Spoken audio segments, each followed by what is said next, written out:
Welcome back to Old School Sports and our Out of the Park Baseball 25 mini-series with the Seattle Mariners. And our Mariners, in our first year as general manager, are in the playoffs for the second time in over 2 decades. Held off the Houston Astros and the Texas Rangers in the American League West. Both of those teams were favored to be ahead of us this year, and they were also the two most recent winners of the World Series. So maybe we can make it 3 consecutive World Series championships for the AL West, but it's going to be quite an interesting run for us to potentially get there because although we did win the division, we have the worst record of the 3 American League division champions. And we're going to be facing that strong Houston Astros team in our upcoming wild card series that begins today. And I think that's certainly going to be a challenging matchup for us. We'll talk about exactly why I think that shortly. As we head into the playoffs, Michael Conforto out for the year. George Kirby pitched only 1 inning all season. And unfortunately, Julio Rodriguez, who led the American League in WAR this year, dealing with a sprained elbow. So his arm, when he has to make a play in center field and get the ball back into the infield, is not going to be at full strength. But we're still obviously going to need to play him in this upcoming series against the Astros. The Astros, on paper, in some ways are a better team than us, but in some ways you can argue we should beat them. And as I said, we'll talk about those different permutations going forward.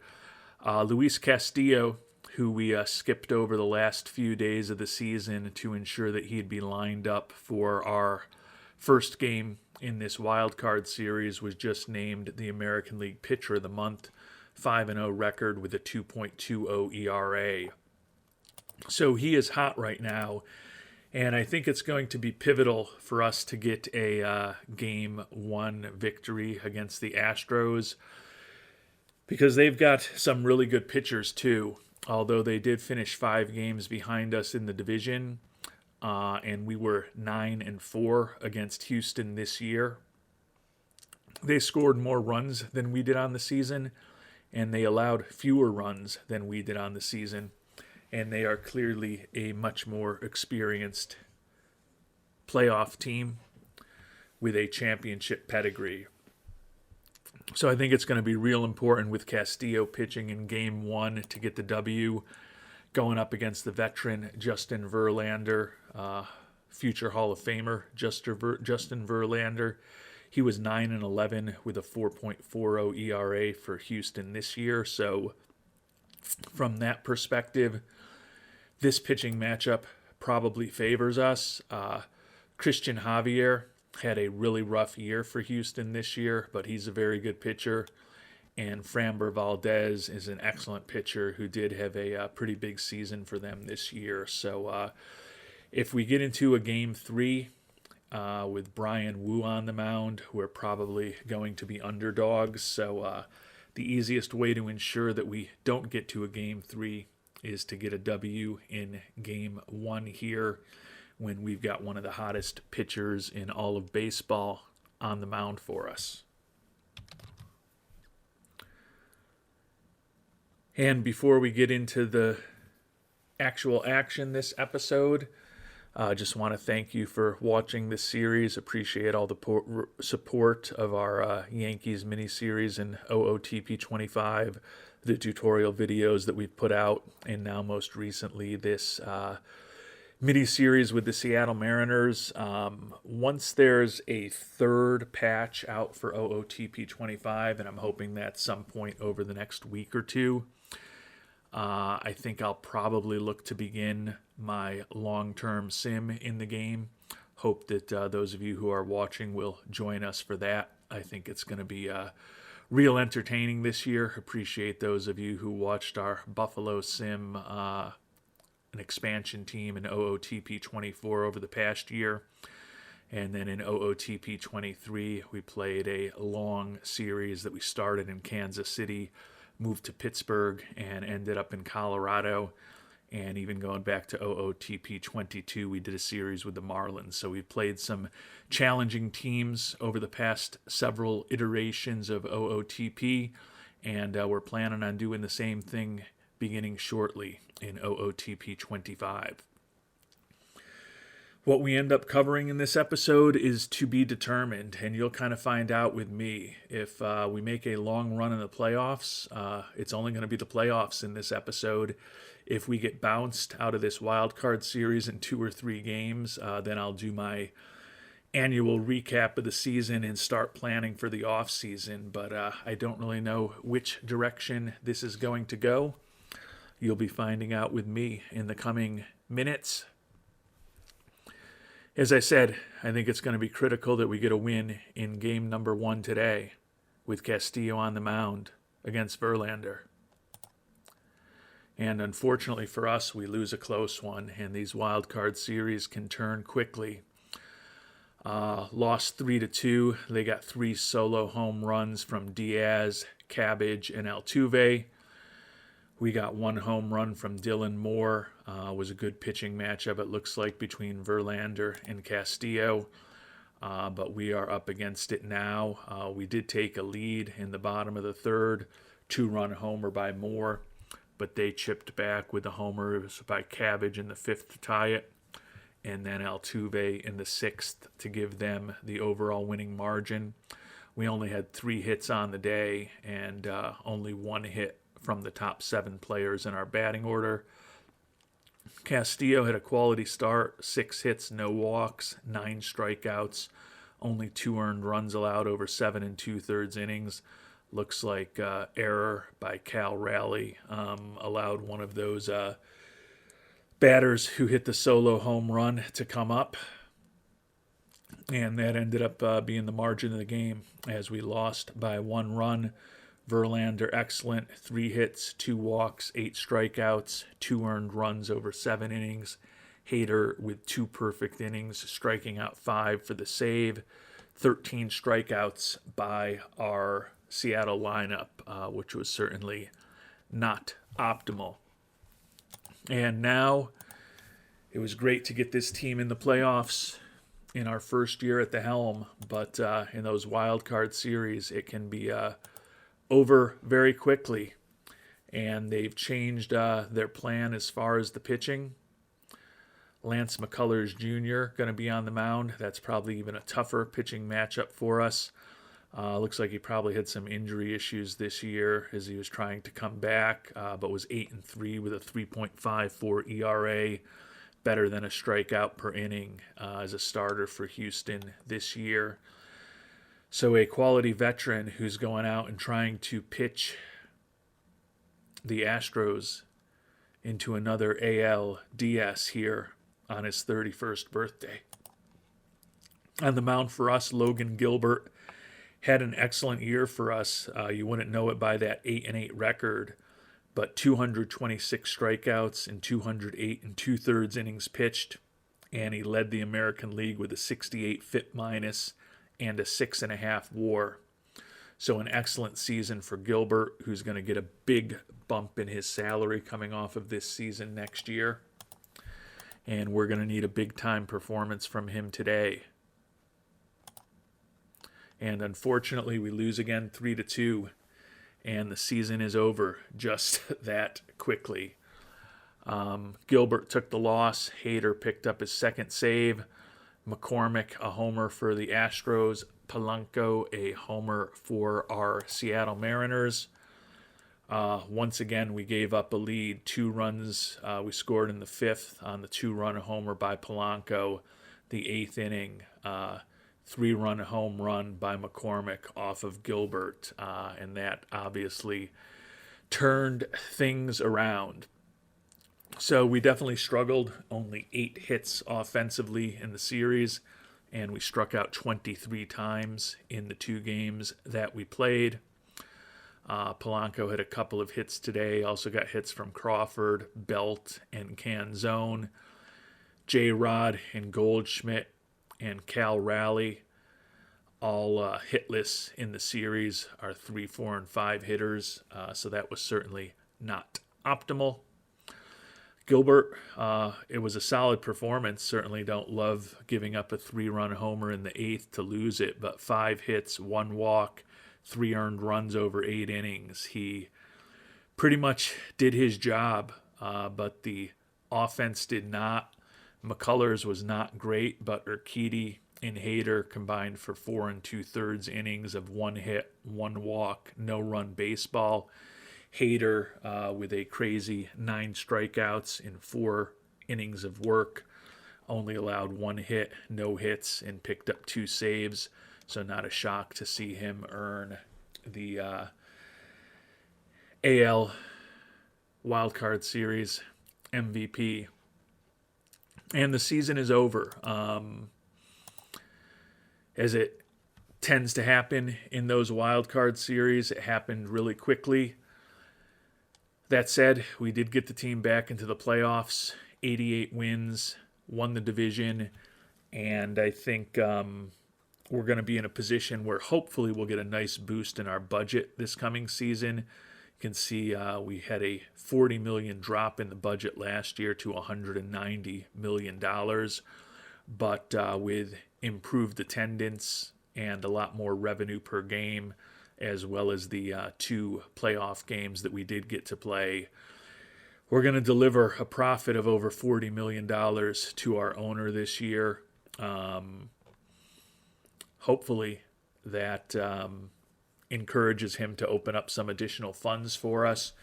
You can see right now it looks like we're going to have over $20 million for extensions.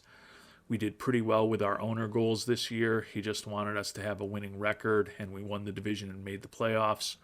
We brought on Paul Goldschmidt, who was an upgrade at first base, and we also were supposed to sign an MVP by 2026, and we brought on Goldschmidt to fill that need as well, although we may be moving on from Mr. Goldschmidt this offseason, but we're going to have some money to spend just based on where our salaries are right now. Hopefully there will be even more to spend because of a bump in the budget. And then we're going to have some interesting decisions to make. Mitch Haniger's been complaining about his playing time, very unhappy with his performance and his role on the team. He's got a player option for $15.5 million. After he hit a .194 this year in 335 at-bats. I hope that he is so principled that he will allow his unhappiness with the role on the team to make him decline that player option.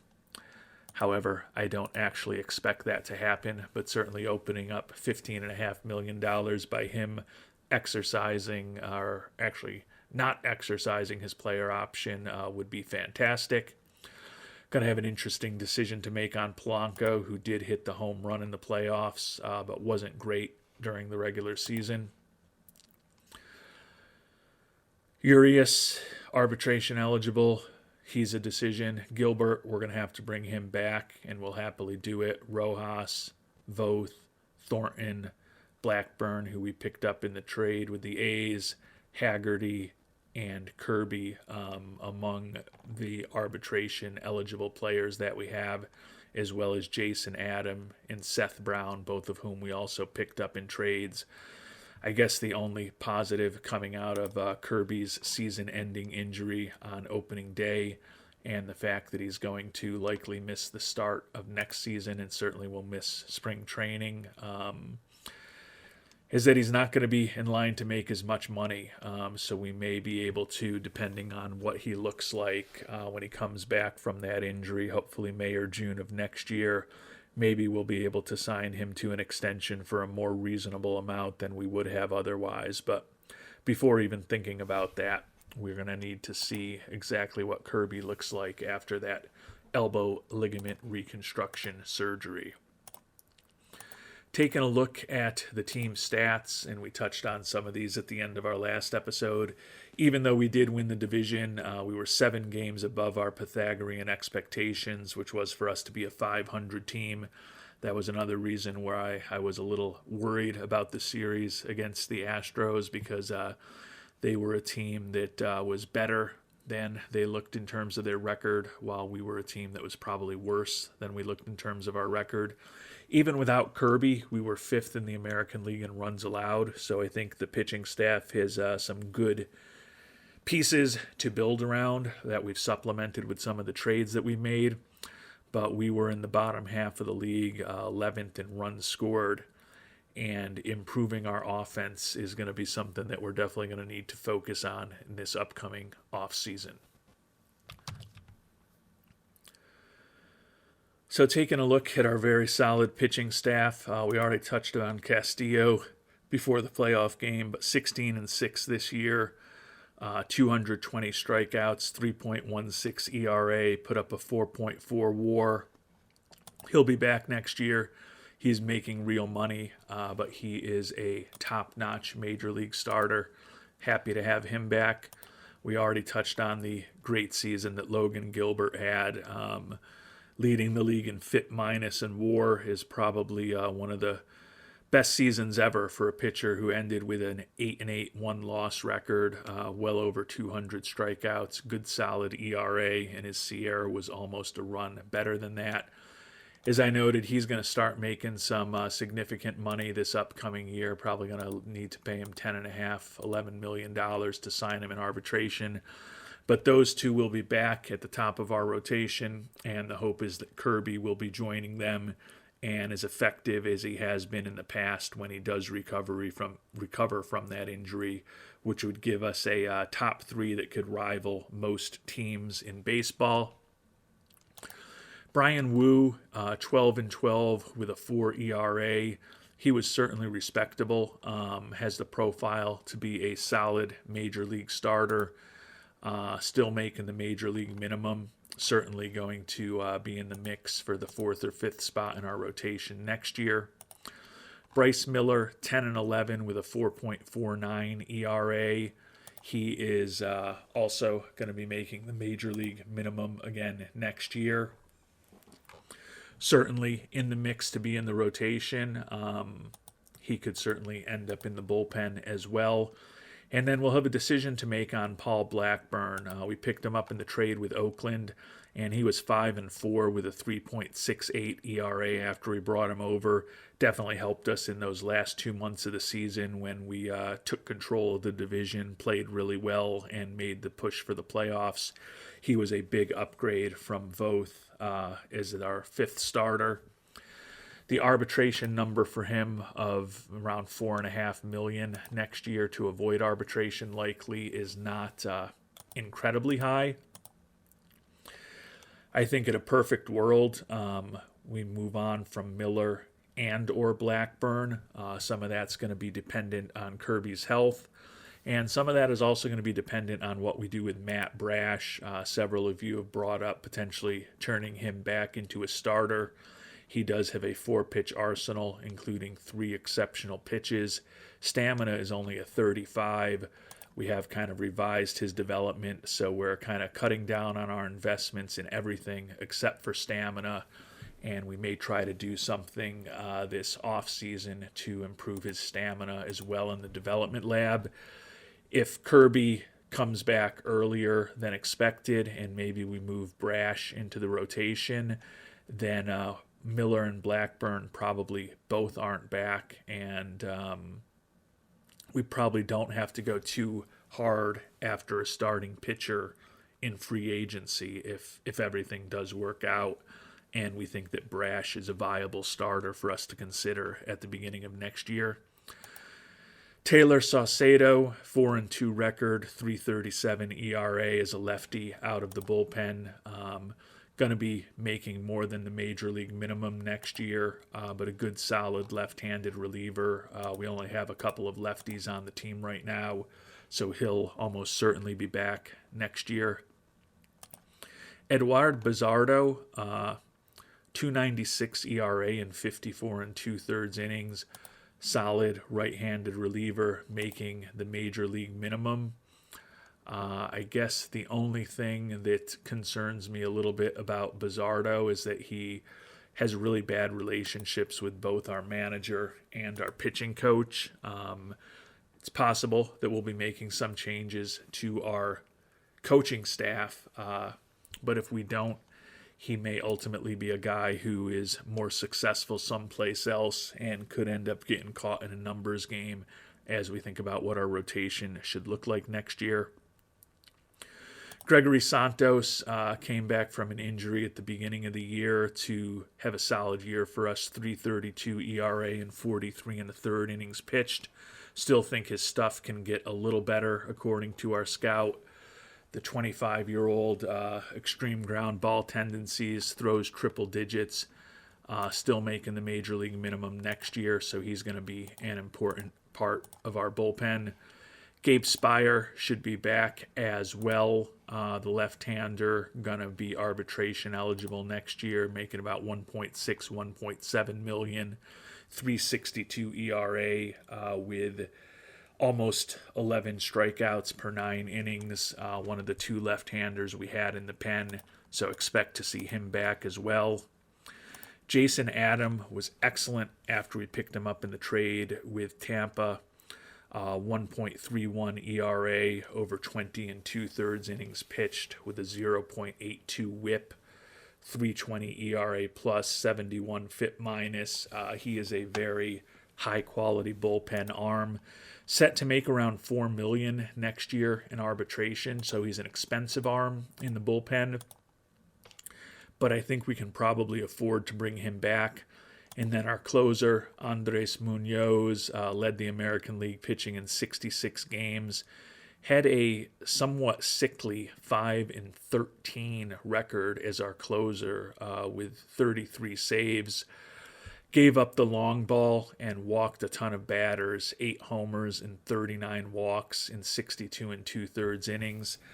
Did strike out a ridiculous 103 batters and had a 2.87 ERA. But it was clearly a pretty volatile season for the triple-digit throwing Munoz. He's not making huge money yet. We've got him signed through 2028. We'll only be making $2.5 million next year. He was kind of so volatile that I could see going with someone like Jason Adam potentially as our closer, or even Gregory Santos down the line, who we've got a little more confidence in. But when we look at Munoz, we think he's got above average movement on his pitches. He's got ground ball tendencies. His control is fine. I think when we think about the walk and home run allowed numbers that he put up this past year, a lot of that is probably just bad luck, and that bad luck is probably why he lost 13 games as a closer, which is a pretty hard feat to do. You also wouldn't expect a 13-game loser as a closer to still have an ERA below 3, but somehow that's the season that Munoz put up for us as our ninth inning specialist. So as I start thinking about the upcoming offseason, I don't know that we're going to have to do a ton with the pitching. As we talked about, it was among the top handful of pitching staffs in the American League this past year. I think it's reasonable to think that some of the younger guys, Brian Wu, Matt Brash, Gregory Santos, and even Munoz, could be better next year if they continue to improve. If we add Kirby back into the mix and he's kind of what he has been, we've got a pretty darn good pitching staff here. Now, those of you who have watched me play the game over the years know that I'm obsessed with building quality pitching staffs. So if there's a great opportunity to spend some money on a free agent starter or a reliever that we think could make a difference for us and is a decent value, I probably still would add them into the mix. But sitting here on October 2nd, still smarting from being swept by the Astros, I tend to think that we're going to be devoting most of the dollars we spend this upcoming offseason to improving our offense and our everyday players. And turning to the offense and those everyday players, Mitch Garver, who we brought over this year, hit 240, 9 homers, 28 ribbies, and 204 at-bats. 106 WRC+. He was our regular starting catcher against left-handed pitching. but $11.5 million next year and $12.5 million the year after that is a bit expensive for a platoon catcher who's only playing against left-handed pitching. So as much as we really like this duo of Garver and Raleigh, just from an economic perspective, we might need to move on from Garver, particularly if Haniger does end up opting into his contract, which we assume he will. Cal Raleigh had a nice season for us. 248 average, 26 homers, 73 ribbies, and 428 at-bats. Put up a 114 WRC plus and a 3.4 WAR. Set to make around $5 million next year. He'll continue to be our primary starting catcher. And again, as much as I like having someone like Garver, who's a respectable fielder with a good bat, as our backup catcher, with the money he's making, it may end up being a little much for us.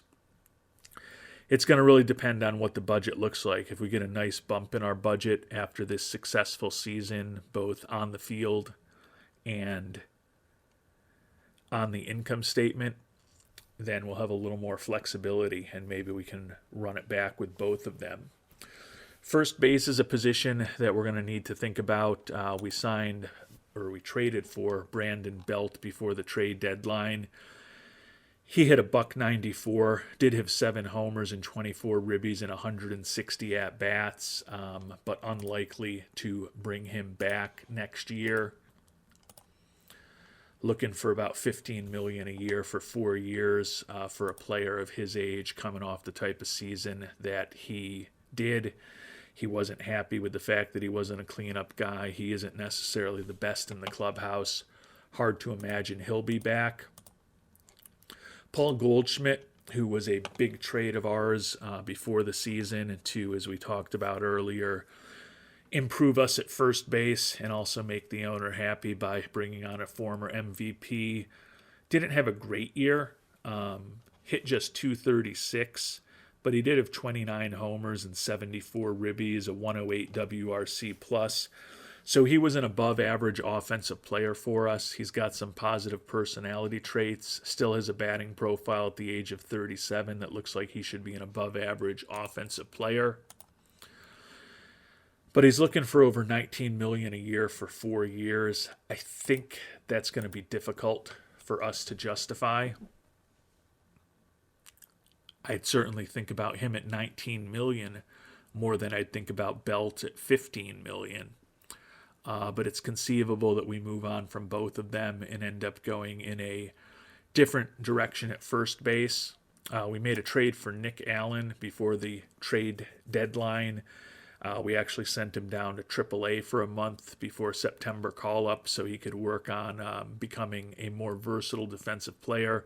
We played him at third base and right field down in AAA. We love his glove. We love what he brings in terms of his high leadership, adaptability, work ethic, and intelligence into the clubhouse. Don't know about the bat.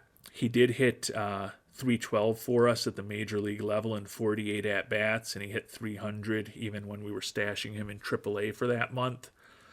So if he hits anywhere close to $300 with his good defensive skills, his good influence in the clubhouse, and the fact that he's making the major league minimum, he could be a pretty useful utility guy for us next year. Probably more of a utility infielder. He might get a starting job against left-handed pitching, depending on what we do with the rest of our infielders. Polanco, I mentioned, $12 million team option. We're going to need to decide on that shortly. Hit .231 with 16 homers, but a 78 WRC plus, barely above replacement level. I think that number is a little high for what he is at this point. Right now, my inclination is probably to decline the option and open up some more money. But we've also got to see what we think the free agent market is going to look like in a month and a half or so when the season's over and we are able to start spending some of the money that we will hopefully have. Dylan Moore, Used as a utility guy this year, hit just 212 in 273 at-bats, but he did have 14 homers and 40 ribbies, so he put up a 102 WRC+. Plus. Didn't have a ton of hits, and he struck out way too often, but when he did hit the ball, he made it count. Also stole 13 bases in 15 attempts. Another guy who is pretty versatile defensively, has some speed, and does have a little pop in his bat. He's going to be making $3.5 million next year. Particularly if we move on from Polanco, it's conceivable that Moore could end up as a starter for us next year. In the worst case scenario, I would say that Allen and Dylan Moore are 2 utility infielders for us next year. Honestly, that's probably not the worst case scenario. It's probably the best case scenario if we're in a position 5 or 6 months from now where we don't need to be starting either of those players. But there's probably going to be a fair amount of turnover among our infielders this offseason. Luis Urias, another guy that we may move on from. He's going to be making close to $6 million next year. And he's coming off a year where he hit 235 with 15 home runs and 83 WRC plus as our everyday third baseman. I'd say at this point it's almost impossible. I think that we'd bring back both Polanco and Urias. I think it's conceivable that maybe one of them is on the team next year. Elvis Andrus, we traded mainly for the captain personality that he brought to us over the final months of the season. Hit just 224 in 85 at-bats as a utility infielder for us. Don't think he'll be back with us next year at the age of 36. Not looking for a ton of money, $2 million-ish a year. So I guess there is an argument if we end up thinking that maybe Dylan Moore ends up being our starting third baseman or second baseman next year. Do we bring Andrus back as a utility infielder alongside Allen, given that he's so good in the clubhouse? J.P. Crawford, starting shortstop this year, a guy who's making $10 million next year and $11 million the year after that. 249 average, 32 doubles, 10 homers, 90 WRC plus. He's a respectable defensive player. I think he's likely to be back with us next year. I think we may look to play him at some different positions in the spring. Could definitely see him if we're able to bring on through trade or free agency a better defensive shortstop. Could definitely see Crawford pivoting to second base or third base for us. But I tend to think that the left-handed hitter will be back with us next year in some role, starting somewhere in the infield. Could be short, could be second, could be third. But clearly, we've got a lot of decisions to make, and our infield is probably going to have at least 3 different players next year than it does now, and possibly more than that. We're also going to have some turnover in the outfield as well. Seth Brown hit 242, 7 homers, 21 ribbies, and 153 at-bats after we picked him up from Oakland. 119 WRC plus, so he was pretty productive. Set to make $3.5–4 million next year in arbitration. The left-handed hitting Brown does have pretty good pop against right-handed pitchers. I think it's conceivable that we bring him back to be a corner outfield first base DH type next year. The price is not incredibly high, and as you can see, he's got one of the more potent home run bats on our roster. Julio Rodriguez seemed to be banged up throughout the entire season. Played only 142 games, but he was very productive in those 142 games. 37 homers, drove in almost 100 runs, hit over 300, stole 19 bases, 152 WRC plus, led the American League with a 6.9 WAR, and was well above average defensively in center field for us. He's going to be making $18 million a year for the next better part of a decade, and we are happy to have him signed up for that amount. Just hope that he can play 150 plus games for us every year. Dominic Canzone is a guy we brought up in September. Hit .233 with 4 homers and 13 ribbies and 73 at-bats. He's making the major league minimum. He's a 4th or 5th outfielder, not great defensively, but another left-handed hitter who looks competent batting against right-handed pitching. Could be a relatively cheap option for us to have in the outfield mix next year. And then we've talked about Haniger, who had a brutal season, hit below 200, 57 WRC plus, despite making $17 million. He's unhappy with us. He's complained about his role to us. That said, I'm still expecting him to unfortunately opt into the contract. If he does opt into the contract, I think we're going to look and see how much of that contract we have to retain to get rid of him. If we can still get $7 or $8 million off the books and we don't have to attach a really good player to him to get someone to take him off our hands, I think I'd rather just not be staring at Mitch Haniger batting under 200 again and striking out an insane amount of times while complaining to me constantly about the fact that he wants more playing time. And before we start simming ahead to see exactly what happens in the rest of the playoffs, Michael Conforto is a guy that we picked up right before the season started in a trade with the Giants. He put up a 104 WRC plus for us before he tore his thumb ligament in mid-August and missed the rest of the season. He's going to be headed to free agency, looking for $18 million a year over 4 years. I don't think that's a number that we're going to hit. I like his left-handed bat. He's another left-handed hitting corner outfielder who's reasonably productive against right-handed pitching.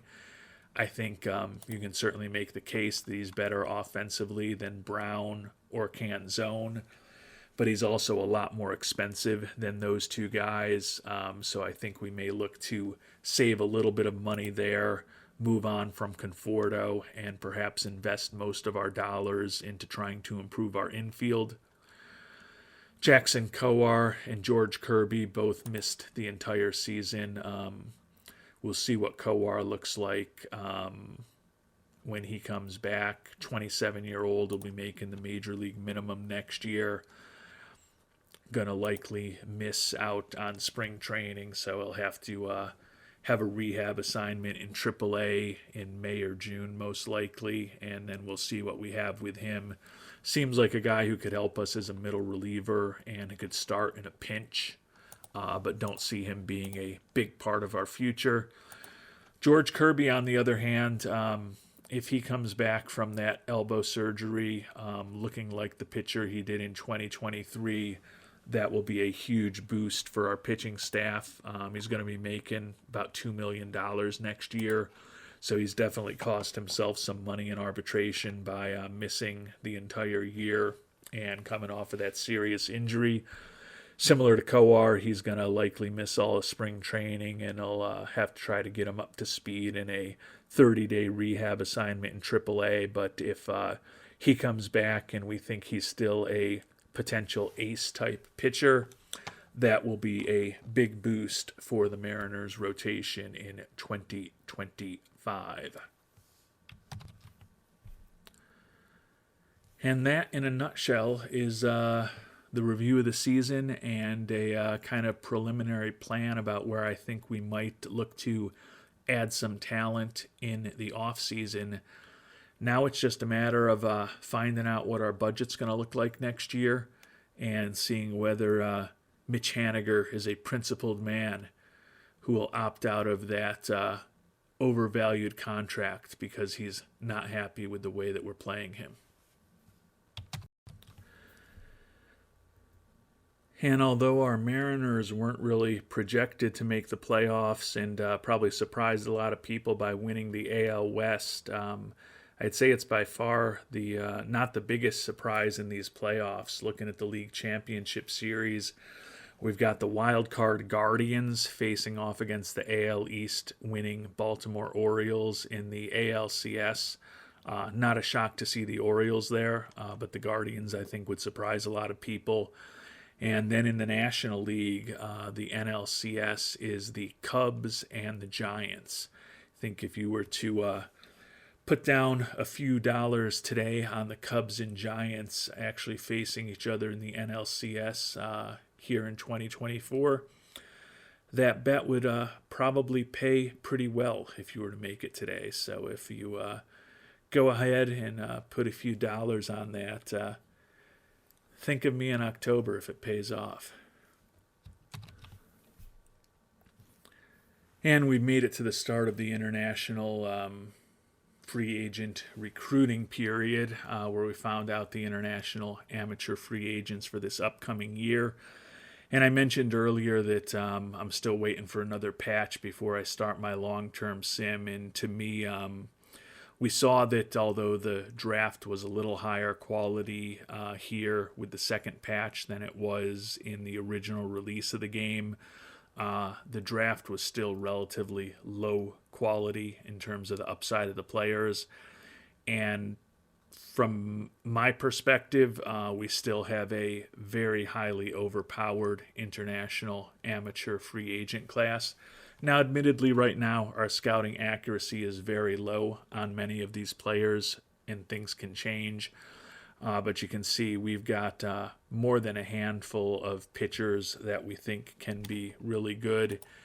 And looking at the pool of the batters, we've got, over a dozen 4 to 5 star potential prospects, and then another handful of guys who look like they could be well above average major league players. Clearly, once we scout everybody and get to know them better over the next 3 or 4 months, our scout may be overestimating them a bit, but we've got a pretty good scout. So from my perspective, the fact that the IAFA classes still look insanely strong and the draft classes still look very weak in terms of the high-end talent, that's something I'm still hoping that they tweak in an upcoming patch. Supposedly they've addressed it in the first couple of patches of the game, but with what I'm seeing here today, admittedly anecdotal and one small sample size, they haven't really addressed it to a level that I think is realistic. Essentially, what we're saying at this point with the way these players are coming through is that American high school and college players are basically just no good at this point, and all of the talent is the international amateur free agents. And although I think, certainly over the last few decades, we've seen more and more players become more and more prominent from countries outside of the U.S., I think we still see a lot of pretty good homegrown domestic players who come up through baseball in the country and play in high school and college. And to me, the game is not quite reflecting that accurately enough at this point.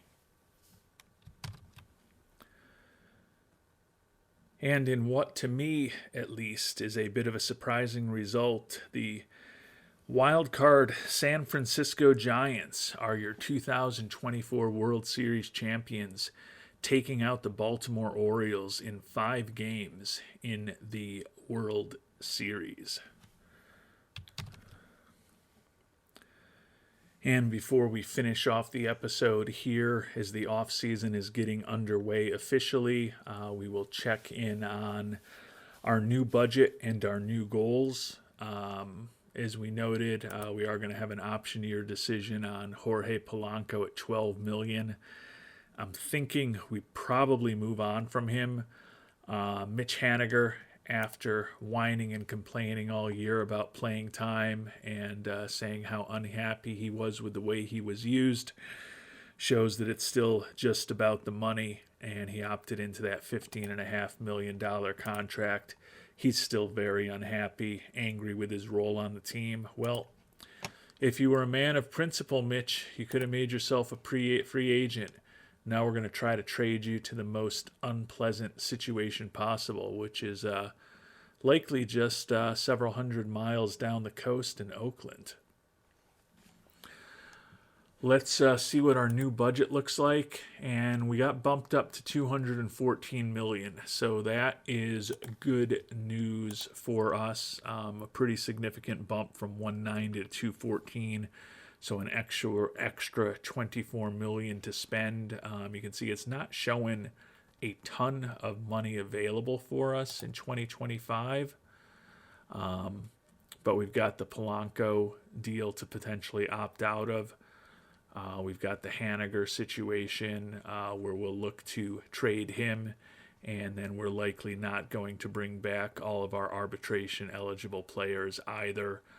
And as we talked about, there's even conceivably an argument to maybe move on from Garver. So we should be able to put ourselves in a position where we can be a player in free agency.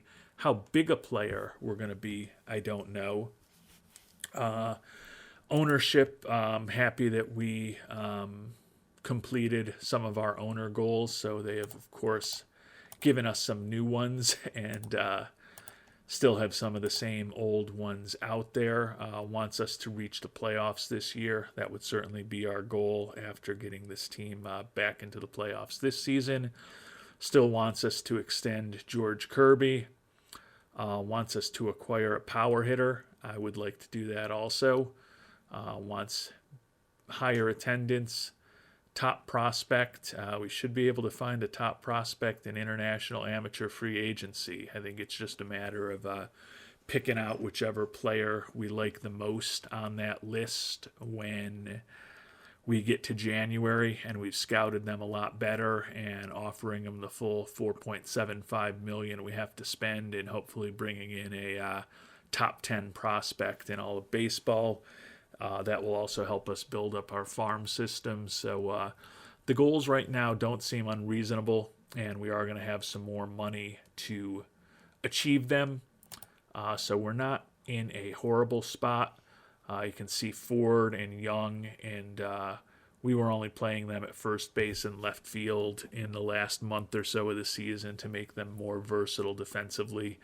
Ford likely is still in the mix as a catcher for us, and particularly if we were to move on from Garver, his move to the majors could certainly be accelerated, and Young most likely will settle in as an infielder. Both those guys spent the entire year in Double-A. They're probably not quite ready for the major leagues at this point, but with them being a catcher and an infielder, they do have potential roles that could certainly be very valuable to us. So they'll be in the mix to certainly be in spring training next year, and you never know. Maybe one of them even makes the roster and makes the jump from Double-A to the majors in their early 20s.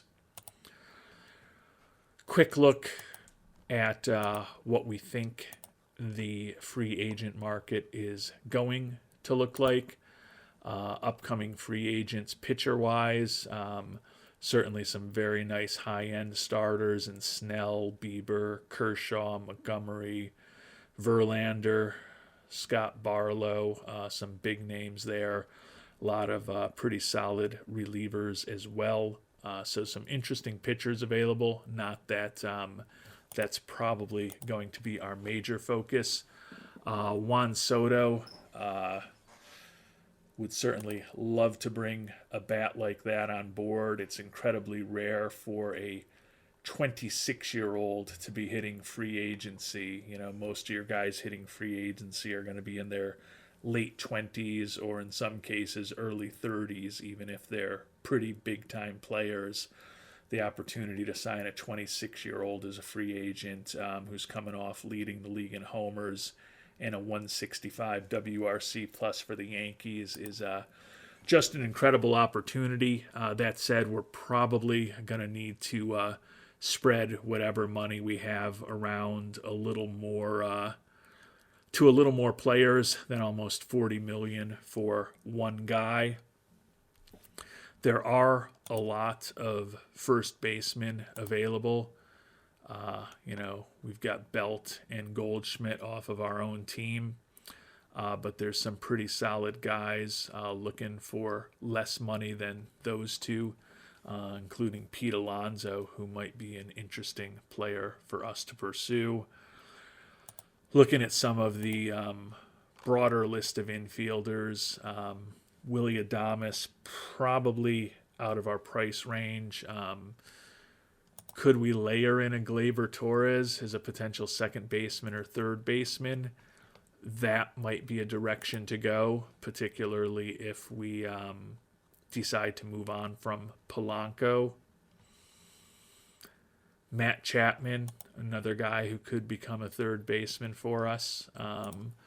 I think, a Torres or a Chapman as a third baseman might be something to think about. Nick Ahmed, certainly a really nice glove.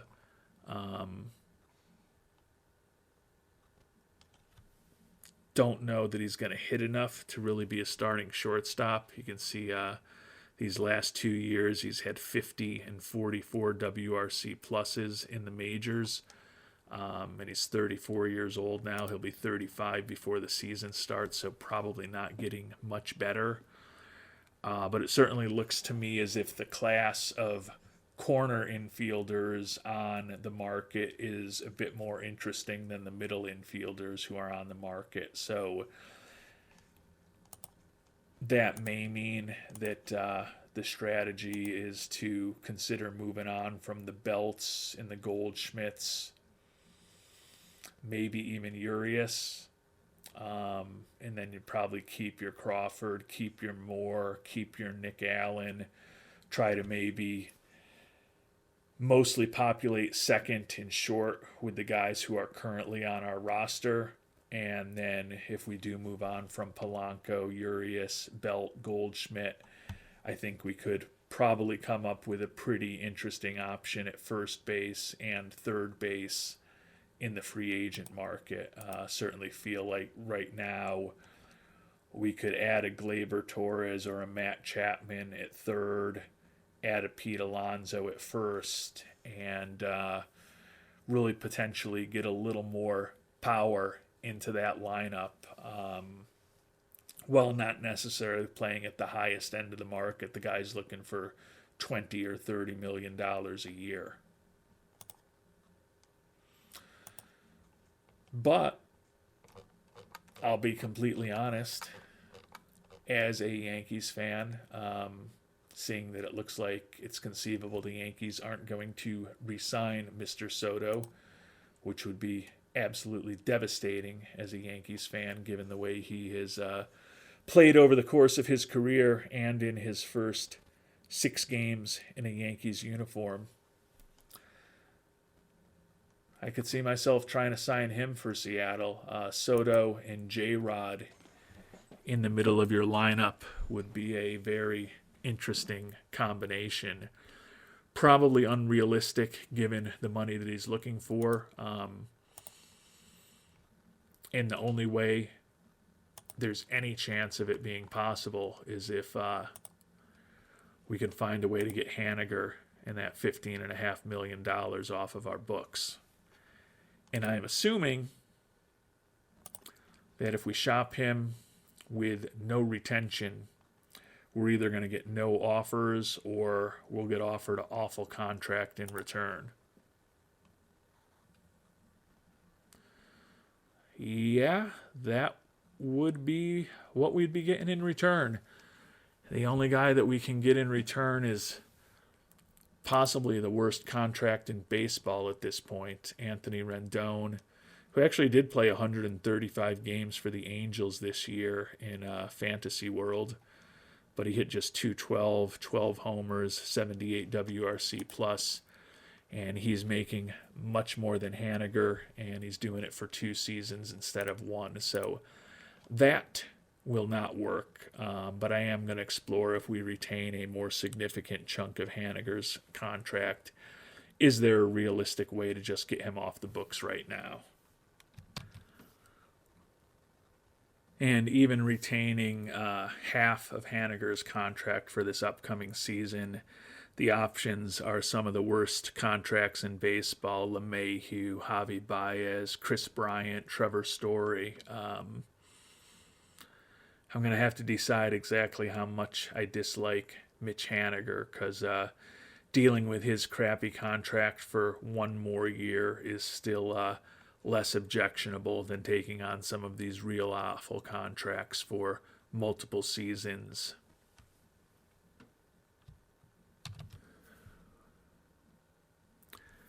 And we have submitted an offer to get Haniger off of our books to the Miami Marlins. We're going to have to include some players with him, marginal prospects, organizational depth. But if they're willing to go for this offer, we'll only be retaining 40% of his contract next year, and we'll get an interesting middle infielder in return. I guess I don't have to be that mysterious with you about what I'm doing. I can actually show you that.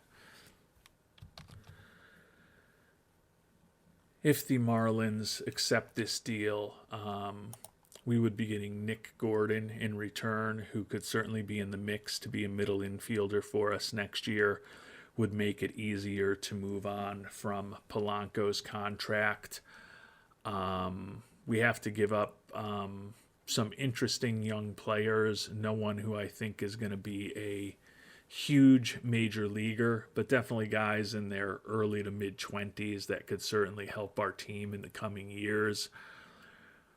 But as I said, I think if we're able to get Haniger off the books and only be responsible for about a little over $6 of the $15 million that he's going to be making next year, a little over $6 of the $15.5 million he's going to be making, more accurately, for those who are really going to check my math.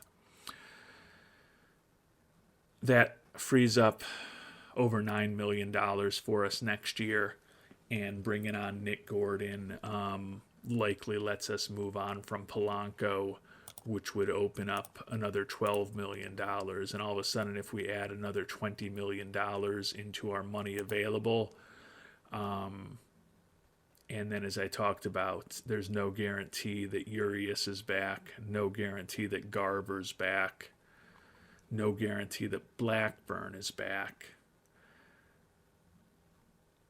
Not even a guarantee that Adam or Brown are back, although I think I'm leaning towards them both being back next year. But you can see that that doesn't necessarily make us a player for a Juan Soto.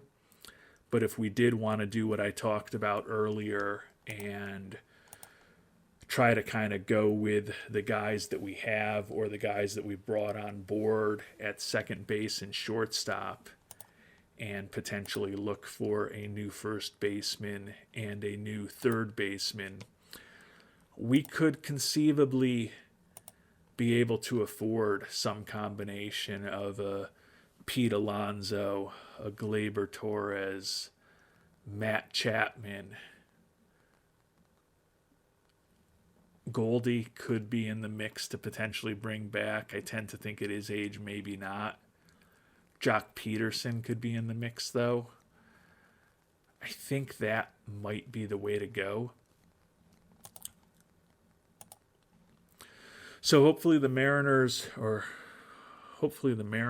will be successful next year, but hopefully the Marlins will get back to us in relatively short order about that trade. Because as I said, if we're able to get Haniger off the books and I decide to decline that option on Polanco,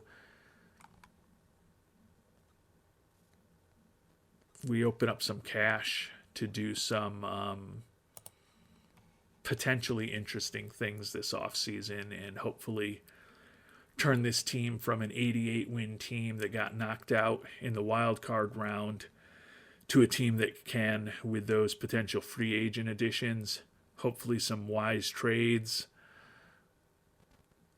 maybe picking up a guy or two who can help us in the Rule 5 draft. And then most importantly than anything we're going to do in the offseason, a return to health from George Kirby.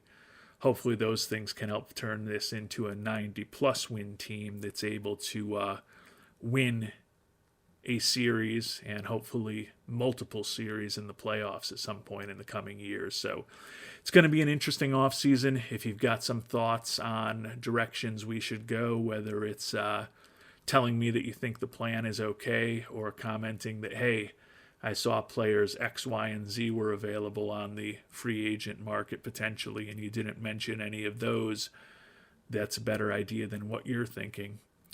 That type of feedback is always helpful to me. And we'll find out which direction I decide to go in our next episode. Until then, thanks so much for watching, and hope you have a great day.